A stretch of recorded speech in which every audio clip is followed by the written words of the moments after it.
एक बार की बात है। एक गांव में दो भाई रहते थे। आपस में बहुत प्यार था। दोनों भाई एक साथ मिलजुल कर रहते थे और उन दोनों भाइयों का जमीन बहुत थी, लेकिन खेती अलग अलग होती थी। इसलिए उनका पूरा परिवार घर की खेती करने से ही चलता था। दोनों भाई खुशी से अपनी जीवन बिता रहा था। कुछ साल बीतने के बाद बड़े भाई की शादी हो गई और एक बच्चा भी हो गई। फिर भी दोनों भाई एक साथ ही रहते थे। उन दोनों का प्यार देखकर अक्सर गांव वाले हमेशा उनकी तारीफ करते थे। बड़ा भाई सुबह जल्दी उठता और अपने खेतों में काम करने के लिए निकल जाता। बड़ा भाई के ऊपर पूरा घर की जिम्मेदारी रहती थी, इसलिए दोनों भाई मिलकर खेतों में खूब मेहनत करते थे और अच्छी से अच्छी फसल उगाने की कोशिश करता था। कुछ महीने बीतने के बाद उनकी फसलें तैयार हो गई और दोनों भाई फसल काटने के लिए खेतों में चले गए। हमेशा की तरह इस वर्ष उनकी फसलें अधिक हुई। सारे फसल को एक साथ घर लेके जाना संभव नहीं था और शाम ढलने वाली है।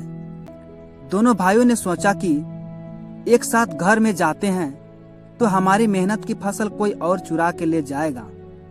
तो बड़े भाई ने छोटे भाई से कहा कि पहले तुम जाओ, खाना खा के आना। छोटे भाई ने खाना खाने चला गया तो बड़े भाई ने सोचा कि हमारा तो घर बच चुका है, अब छोटे भाई को घर बसाना है और अनाज के दाने भी इस वर्ष अधिक हुआ है।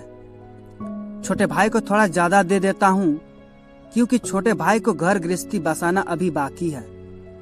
तभी छोटे भाई खाना खा के वहां पहुंचता है और बड़े भाई को खाना खाने के लिए भेज देता है। छोटे भाई ने सोचा कि इतना सारा अनाज को मैं क्या करूंगा, मैं तो अभी अकेला हूँ और इतना सारा अनाज मैं अकेले खा नहीं पाऊंगा।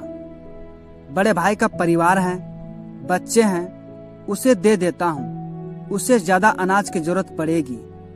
फिर दोनों भाई अपनी अपनी अनाज लेकर घर चले गए। दोस्तों, कहानी छोटी है पर बहुत बड़ी सीख मिलती है। जब परिवार के सदस्य एक दूसरे के बारे में सोचते हैं, ख्याल रखते हैं और सभी कामों को एक साथ मिलजुल कर करते हैं, उनके सुख और दुख के बारे में सोचते हैं, तो ऐसे परिवार में हमेशा प्रेम और प्यार बना रहता है। ऐसे घरों में कभी लड़ाई झगड़े नहीं होते।